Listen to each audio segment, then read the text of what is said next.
And we're back for game number 2 here in the Hitbox Challenger by Razer. For ASC versus Taco, they chose this team, they wanted to play against them after they won in day 1 of this tournament. We're in day 2 here. My name is Heflmaoke, casting with Mr. GrandisV. You can of course both find us under the agency HeflaTV, everywhere on social media, and of course on our Twitters everywhere, just in case you like us. If not, then still do it. I don't care. Anyway, let's focus on this game. This Taco last game was too much to swallow for ASC, and they took it quite convincingly. The IO Wisp worked out, Grandis. That was a big surprise to me. Was nice to watch, actually. A lot of fun. And we're going to see IO banned out in the first stage because of it. There was just a lot of pressure being applied across the map, and by the end of that game, for Anchors, it didn't feel like they were able to appropriately find initiations with the Blink Daggers on their supports, but more importantly, the issue was that the only hero that got farm in that game, or farm that mattered, was the Shadow Fiend. Of course, the Nyx was sitting on that Hand of Midas, ended up with the Blink Aghanim Scepter by the end of that game, but the Shadow Fiend was the only one that was scaling. The Bloodseeker really was the weakest link in game number 1. He wasn't able to find very much space at all, and we'll just have to see if 4 Anchors can remedy that coming into the second game. We're going to start things off with Taco Life's Shadow Fiend and a Storm Spirit Dazzle response by 4 Anchors. Yep, absolutely. That is, I mean, also a very new approach. I think it's the first time in this tournament alone that we see a Storm Spirit Dazzle combination. The Dazzle, as such, is very loved in other scenes. I think this is the second Dazzle we have in this tournament so far. So I'm really looking forward how he's going to perform. Taco Life this time claiming the Shadow Fiend.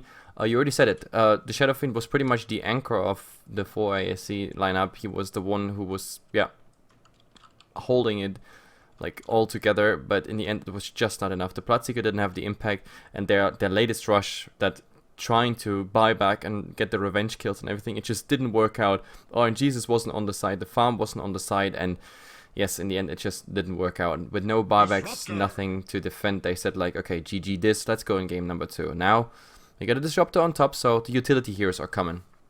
Yeah, very interesting to see Disruptor so heavily prioritized by Taco Life. It is a hero that is picked up a lot more inside the Western scene than it is in the Chinese teams, and Disruptor is so very situational over there. But it's going to give them an instant silence against the Storm Spirit. The glimpse away can be very relevant if you're playing aggressive, especially. Can be a very nice utility for the team, as you kind of already mentioned. But in general, I think it's not reliable enough disable for Taco Life in and of itself. They're going to need something more, and that's something more. They would have loved to have an Earthshaker in that slot, but 4 Anchors will ban that out. Yep. PL being banned out as a core by Taco. Okay, they don't want to have this. That's actually very interesting. The Earthshaker I can understand. The Undying would still be there, and like that's the funny part. Like, why is you ignoring the Undying? I mean, just looking at the last game alone, what the Undying made, like he was present in the lane, made the Bloodseeker's life just horrible. And that pretty much escalated into the late game, or like, we can't really call it late game, but later into the game, because he didn't have any farm from the lane, and then the rest was also not going all his way. Like, it just didn't feel like a real Bloodseeker. He was not the aggressive one. He was always just running away instead of running after people. So that didn't really come out. Now the Undying could be another option, which is, yeah, the Tombstone. Just crazy ability. Yeah, it definitely is. Even if they go for that Undying, there is still a Gyrocopter in the pool, and both of these teams could fit a Gyro, so no matter what the situation may be, that counter is still available, and we might see the Naga Siren that you were talking about earlier on, but I haven't seen very many of these European teams fall back on the support Naga. It is something that a lot of the Chinese teams do favor, though. Yep. At the moment, Clockwork, that's the easy one. That's, I don't know, something you can anytime just go for, obviously, and we have to see what else. The Undying, as I said, would be a nice option, I think, just to not have this. But it seems like they're really thinking about it. There's still a second core for Taco Life to pick, and they ban the Drow Ranger. That is, in a million years, I would not have guessed a Drow Ranger. Yeah, it could have worked out with Taco Life. It is 2 ranged heroes to start things off, but then again, it's also Dazzle theoretically picked into a Storm Spirit.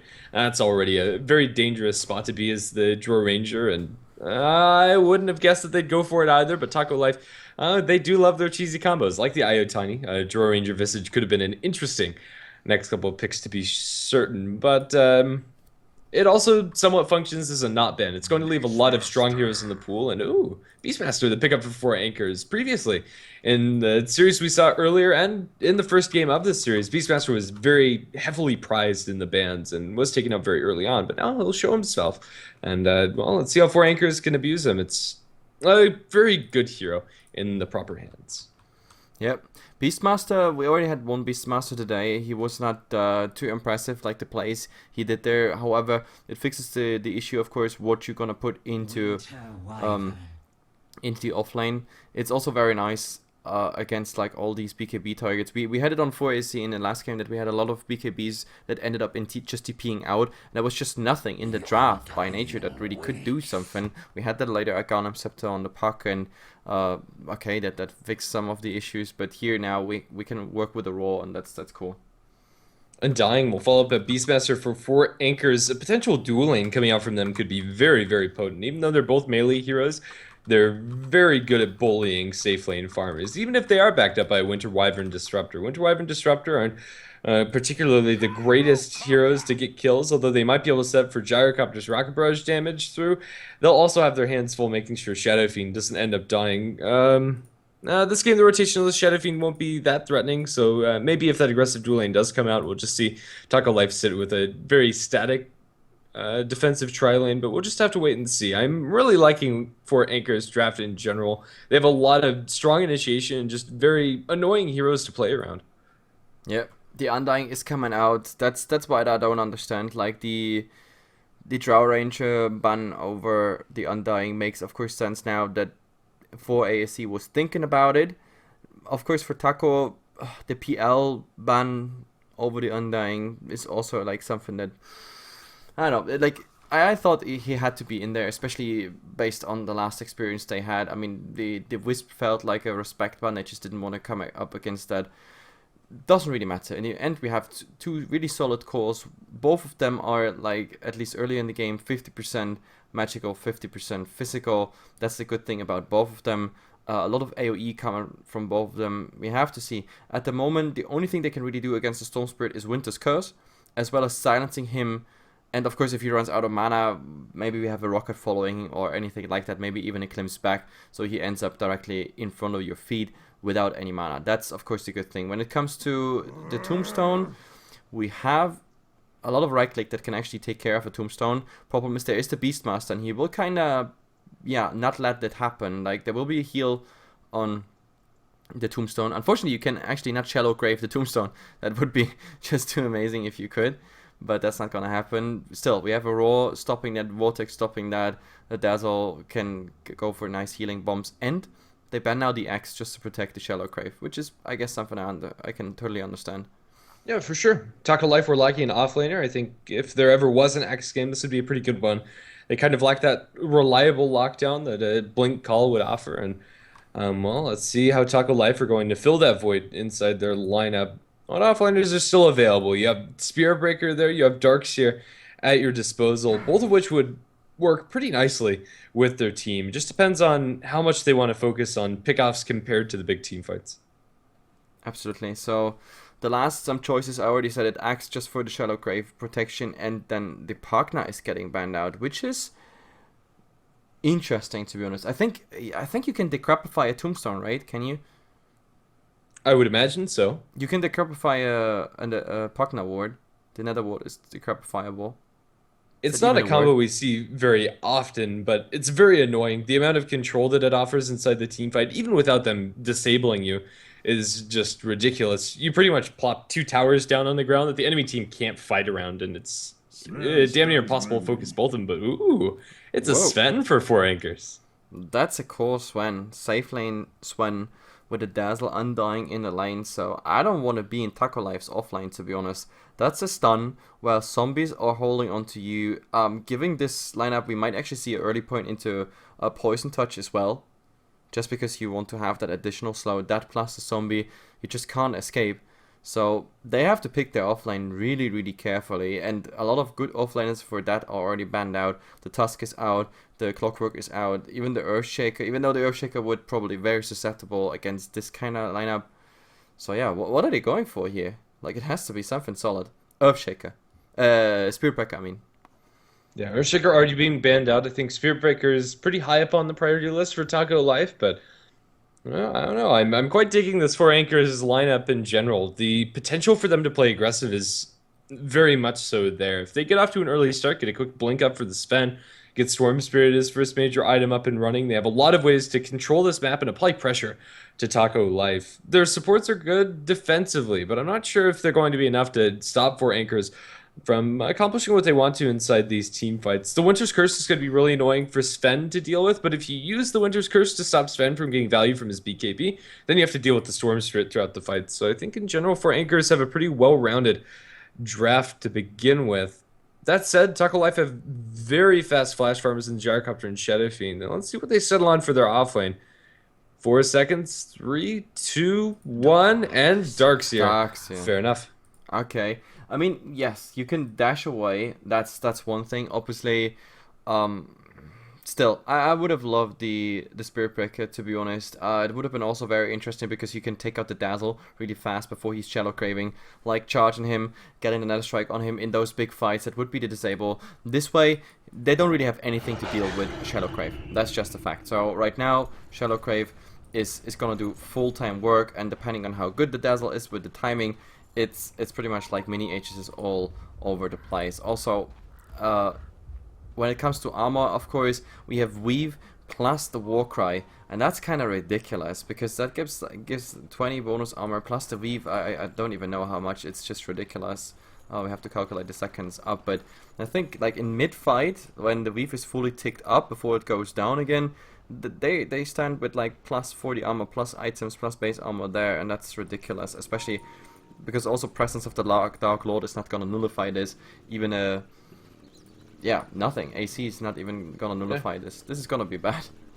Yeah, it really is. And Taco's magic damage, although okay, coming out from the Shadow Fiend Gyrocopter, isn't going to 100% tide them over. This is a very interesting draft, and I quite like it.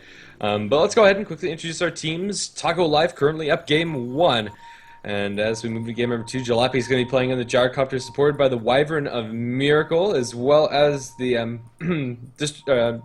Disruptor, yeah, played by Handskin, is it? 8 Mother's going to be on the Shadow Fiend, and Darkseer by Jonas Sumfan. Yep, on the other side we have Trixie playing that Beastmaster. Is that an aggressive tri-lane, or are they going back? No, it looks like an aggressive tri-lane, so we have the Undying here. He's gonna support that one with Valix on the Dazzle. We have Sona playing that Sven, and of course in the mid is Nymphy on the Storm Spirit. So that's gonna be very interesting. It's tri-lane versus a solo lane on each side. Very interesting, to be honest, to see how this unfolds, because the tri-lane, I said it already, from 4 ASC, I think that's the most potent one. Yeah, I think this favors 4 anchors as far as the lanes are concerned. Trixie, even though he's going to be put under a reasonable amount of pressure from the Gyrocopter Disruptor, he's still going to be able to sit in lane. As long as he doesn't get isolated with the Rocket Barrage, he shouldn't be going down, and might even find himself a kill onto Hanskin if he can get the double Boar Slow later down the line. And no, in mid lane, a lot of Magic Nuke on 8 Mothers. He gets very close to the Storm Spirit with just 1 Remnant and a couple of Overload charges. Storm Spirit drops the Shadow Fiend down to about 1/3 of his HP, but lucky enough for the SF, he went for the Bottle Rush to start, so he's going to have that already. Yep, still the Undying stays around just for the decay spam, giving that Storm Spirit that slightly edge. It's pretty much the best you can also do, but in the mid there's the Arctic Burn slowing the Storm Spirit down, raises only level 1. One of them actually connects, the second one he doesn't even go for. It's really just baiting out that Salve, which is coming pretty much right now, and it restores most of the HP. It's being early aggressive against the Shadow Fiend is of course always nice, because like early on he's so dependent on all top, like all this Rocket Barrage damage here on the Beastmaster, and he doesn't get away, so that's a kill for the Tacos. Easy one on Handskin, on Trixie. Yeah, they'll be able to dive him under tower with so much creep aggro being absorbed. That will mean that's a very straightforward dive onto Trixie. As long as he has the creep support, things are different, but another Rock Barrage going to fly forward, but this time around, Buki's going to put a lot of traded damage into Jalopy. He has another decay coming up shortly, but salving up the Gyrocopter is going to be just fine, and he should be able to stick around here, also popping the Clarity. We'll look for the 2-minute rune. Yep. Like, the Gyrocopter, if he had, like, another Rocket Barrage and the Salve, I think they could have even possibly killed that Undying. That was, with level 1 decay only, like, you're not as scary, to be honest. I like the Undying style of play from Taco way better than at the moment, but he's gonna get at least level 2 in that top lane if he sticks around a tiny bit. He's only like a creep or 2 away, but look at Henskin, he does really a good job when it comes to harassing. This is 2 melees versus 2 ranged, and the flat cannon on top of it all, even going back, but there's a TP, they know this is happening, and the Dazzle is coming. He's even going through with all of this Shadow Wave, not even used, he's really just showing the presence. In the meantime, however, mid, and I missed it, I'm so sorry guys, but Miracle coming in with the Arctic Burn and the double damage, and Ape Mother just doing that one raise and the right clicks. Yeah, there wasn't much to see there. It was just the raise coming up from the Shadow Fiend. It was on point.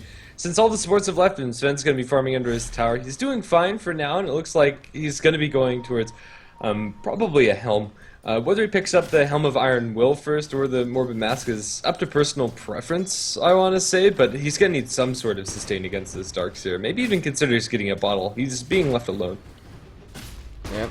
And this Jalopy, I think he really feels comfy here in this lane. However, the boar, of course, is very annoying, so you gotta be careful. But Henskin is there for his help. Like, that level 1 decay spam, it doesn't really feel that powerful as it should be. So he needs some more levels, that's for sure. 2-0 up, Taco at the moment, happy about their laning. Even the mid lane, not going so well. But, what is that? Like, decay spam? Is there something coming? The boar? Well, this is maybe getting killed. Yes, that's always the nice upside of having that ball if you're actually able to kill it. But look at this Rock Barrage. There's the damage. Is it coming in?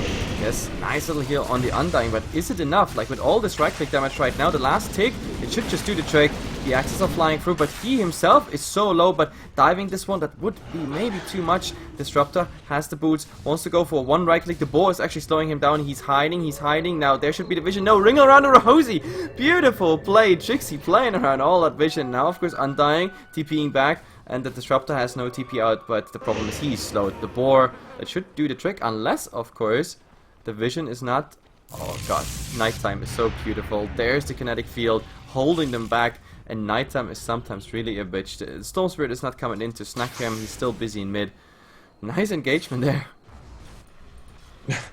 Even though nobody dies, it was quite a lot of fun to watch. But down bottom lane, this Sven is going to struggle a little bit more. He ends up buying boots, but I think the Dazzle at least needs to sit behind him. This Iron Shell Rest is starting to stack up. He'll farm under his tower, but Darkseer's getting as much as Darkseer wants. Here, Jonas Unfan is having a much better time than I'd anticipated against the tri-lane, since it hasn't been a tri-lane for very long. Yeah, I was looking so forward to the tri-lane of 4 AAC to unfold with the full potential, like the Darkseer being pretty much spammed out of the lane, Dazzle helping, like Stormhammer into healing, wombo combo, and like just killing him before or after he just dashes out of that fight, but nothing that happened. The pressure in the other lanes was just too big, so 4 AAC is crumbling and therefore having a bad stand in all 3 lanes. Yeah, this is looking really good for Taco Life across the board. Their Gyrocopter's CSing as much as he'd like. The Shadow Fiend's getting a lot, the Darkseer's getting a lot, and the same can't be said for 4ASC. They're down 3 kills, and in raw CS, they're also at a disadvantage. This is a 3k lead at less than 6 minutes in, and one raise going to connect onto the Undying, and I think he's going to go down. They don't even need another raise to connect, and the Storm Spirit can do very little else. The Glimpse won't be impactful at all, and it looks like Storm Spirit will survive because of it. But even so, that's 4-0 the start for Taco Life. That was very optimistic, to say the least. Or it was just the fact that he accepted, hey, no matter if I go 4th or if I go back, I will eat those raises and I'm down, there's nothing I can do, so I might as well just go for it and try to do something with the Storm. But the Storm Spirit was like, man, I'm not gonna join that fight, keep feeding, bro. I'm gonna report you. Up in top lane, Trixie's going to be pursued by the Gyrocopter. It doesn't look like Gyro will be able to chase this down by himself, but he has a call down. If he can get that to connect, things get interesting. Call down is going to be juked by Trixie. The first missile is going to connect, and that's going to be the slow onto him with Phase Boots. It's going to run him down with the Rocket Barrage. Trixie, how good are your jukes? Not good enough. With Disruptor offering vision from Illusions. 5-0. This Gyrocopter is getting so much this game. There's a lot of weight on 4ASC to set up kills once you get level 6 for the Beastmaster, and the Storm Spirit needs to be active, but even with everything aligning, Taco Life, disadvantage might just get to the point where it's not something they can fight into. Absolutely. I mean, this was Face Boots versus Brown Boots, and there's just no chance. The Beastmaster is just getting hunted down by a Gyrocopter. He's supposed to, you know, give the Gyrocopter a hard time, but yeah, obviously that's not happening at the moment. Also, thanks, of course, to Henskin being really amazing lane support. Look at the Swan, like he has to run away from those creeps because the Iron Shell is just too much pain to go for. The Darks here, like he is, wait, that was the wrong one, there he is. He's 33 and 0, he's so fine at the moment. Like, is there actually something flying out for him as well? No, I thought he had more, but he has Arcane Boots and Soul Ring that equals never-ending Iron Shells, and at some point he can even go in the jungle and make some space for example, that Winter Wyvern. He's relatively low. In the last some games we saw that he was in the lane and he was given some time for the level 6, because you want to have that Winter's Curse, but then again Taco, they win all 3 lanes at this point, so why not? But oh, Hanskin, this is gonna be your death. That is an Undying and a Storm Spirit. Kinetic Field, yes, but well, he's still somehow alive, but with that last Sip Sap, that should just do the trick, and that is of course finally a kill for 4 AAC, the first kill. Yeah, at least they get on the board. It's a big change in mentality when you get that first kill. Bottom line, Joe Sunfan getting a little bit of damage from the Sven, but the Darkseer also has his salve, so he shouldn't end up dying here. Although another stun is cooling down in 1 second, and they might try to go for it. Miracle's around the corner, and with a Cold Embrace, that's going to be the end of any sort of kill attempt onto the DS. Absolutely, maybe they're even gonna turn it around. I mean, the Winter Wyvern at the moment, without level 6, I don't think that's actually gonna happen. So... also, the good thing is, of course, as long as the Winter Wyvern is sticking around, I don't even think they can kill the Dogs here. Like, that is physical damage, and only Stormhammer is pretty much magic. So, no, that's just not gonna happen. Yeah, Darkseer's very survivable. He's going to keep on plunking down these ion shells onto the creeps, and he'll push the lane under tower. But even though he's pushed the lane under tower time and time again, the actual damage that it sustained is very limited, since they pulled off the aggro nicely. TP down to bottom coming up from the Storm Spirit. This is very important, and they need to go for a kill, and they need to get it. Jumping with the God Strength, but Cold Embrace is going to stop a lot of that damage, and Jonas Senfan has a surge, might be able to turn things around, drops the wall, although it's not going to save his life. That's up for a call down. The call down will kill off the Storm Spirit, and the Sven will die quickly thereafter. Glimpse back onto the Dazzle, no hope for the Dazzle. He has a great TP, but that's not going to succeed. So Valix is just going to fight to the death, and it's a valiant fight, but he gets only 2 auto attacks off. It's 1 for 3. Yeah, he accepted his death. There was just no way to choke out of this one. It's also just, again, Brown Boots versus Face Boots. Eventually they would have just hunted him down, even by normal means, as in right clicks. Top, at least the Beastmaster's going for something, doing something on this tower. Of course, the next creep wave is coming, so that is even gonna be slowed down. This is probably not gonna even be a equal tower trade at this point, because this tower is just falling too fast, while the other one is already defended by the Darkseer. It's a nice lane swap, and to be honest, the way they go for it at the moment, I mean, they don't have enough mana. That's the biggest downside. If they had full mana and everything, with the little snowball they're already creating here into an avalanche, I think they could have just kept going for a tier 2. I mean, what could 4 AAC at this point do? We see a Undying without a Tombstone, and that's for me personally. Maybe I'm totally wrong. I'm not a pro player, and they have a plan and everything behind all that, but the Undying, I'm scared of it just because the Tombstone. Like, everything else is just the utility for laning and harassing and whatnot, but the Tombstone makes the Undying so strong, and he doesn't even skill it. At least my thoughts on him not going for Tombstone. Tombstone is a lot less effective against the Gyro, but completely ignoring it. There's going to be a war onto Jonas Sunfan, but with the Static Storm Kinetic Field, Trix is going to be dropped incredibly low. They'll glimpse back onto Valix. Dazzle's slated to go down, even through the heal, will die. Trixie survives on very low HP. Do they have a way to secure that kill? It looks like the answer is no, but the takeaway, that's your first Roar usage, or at least the first one that I've seen, and it doesn't get them a kill. The Darkseer survives. Yep, the Darkseer is surviving too tanky at this point. I mean, that is even without him having actually the mech. He just bought the Chainmail for the Buckler, the Ring for the Headrest, so he gets the HPS as well as the armor, and Undying at the moment hiding here. But Darkseer, does he see that? No, he just wants to creep skip this one down, so this goes into a next tower push. Hanskin is still around. The cores are kind of missing here at this point. There is a kinetic field, just scouting something out, even a wall. Okay, that's very interesting. Well, in the meantime, they finally get a kill here on the Jacob, the combination of Sven and Storm Spirit, but finally they find here the Undying. Still no Tombstone, he just skills the ultimate, and look at the Iron Shell damage. Jesus Christ, there's the Glimpse back and Beastmaster. I'm so sorry, but he's definitely gone down. There's the heal attempt, but they just hold him cold in case you want to eat him later. Right there, the refrigerator, aka Winter Wyvern, worked very well on this one. Yeah, this is very difficult. It's nice that they get the gyrocopter kill, but it's still an advantageous trade for Taco. The Shadowfiend is getting out of control in his farm. He doesn't go for the standard mechanism, and Darkseer doesn't have his mech quite yet, but I don't think that's going to slow them down too much. Darkseer is going to have that in just a couple hundred gold after this camp. He's going to be very close, and Taco are just getting the appropriate items on the heroes that need it. And the same can't be said for 4ASC. If we take a look at their item progression, it's not there at all. You have a Storm Spirit that's sitting on PTs and all of the small items that Storm usually builds, but nothing further than that. And although Sven is going to have enough gold for the Blink Dagger, just a blink on this Sven isn't going to be enough. They're going to need more time before the Sven becomes super relevant. Yep, at the moment we're looking at a 7.5k net worth advantage on Taco. They go systematically from tower to tower. Well, they try to actually get someone here, but this nice offensive ward by 4AC is stopping them. At least they saw...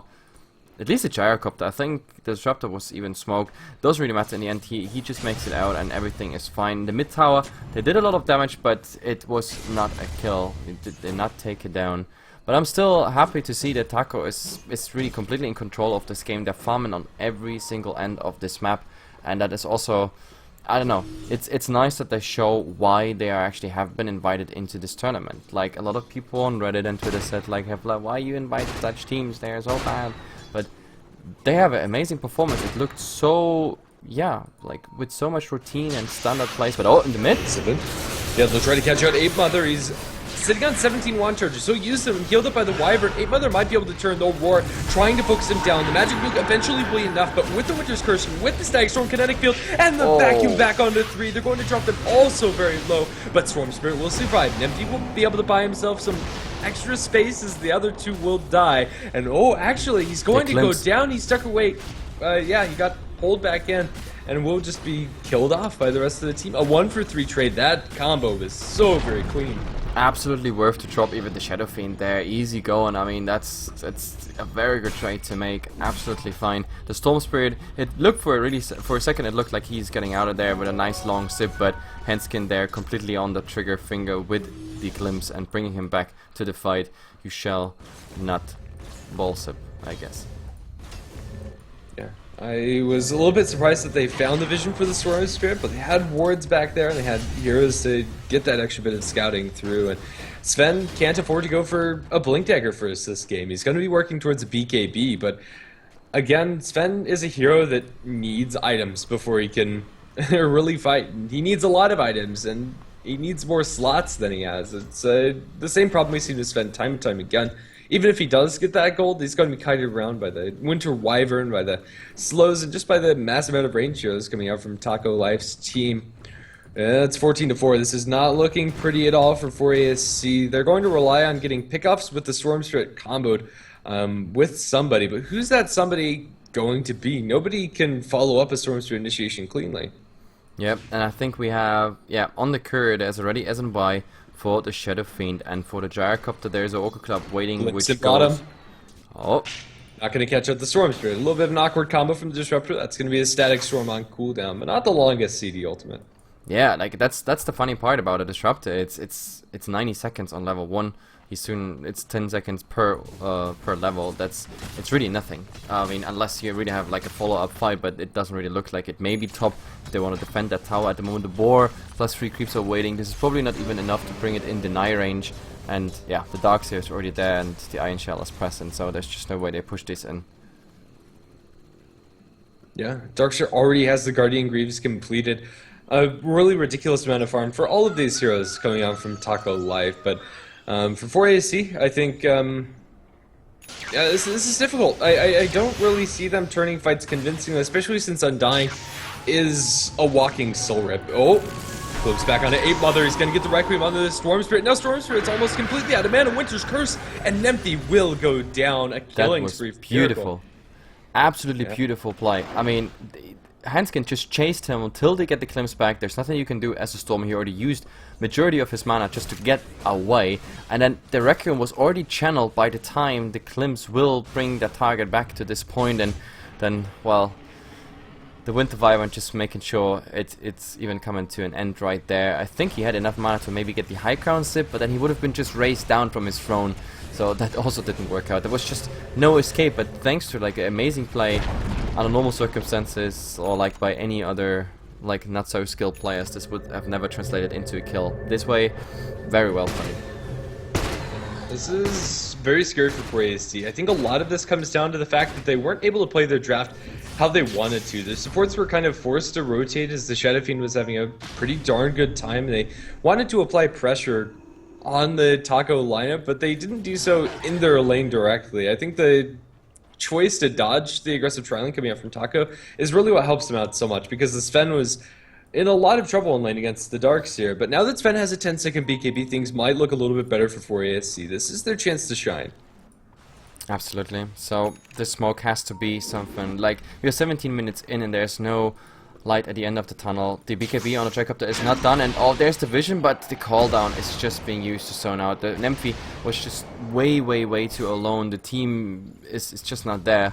So Sven is showing, they suspect there has to be something, and they say like, okay, you get a tier 1, we get you tier 2. Even bottom, like the creeps are pushing in on the tier 3 tower. There is a catapult working on a tier 3 tower with no one defending. That's siege damage you should just not escape at this point, but I think they're desperate for just some gold, some input of gold, some influx of anything they can get, may it even be a tier 1 tower, but is it really worth that sacrifice? No, it's not at all. That smoke is a lot of wasted time too, where they're not farming up, and now their tier 3 is being pressured. Oh! Glimpse back, there's no storm for this fight.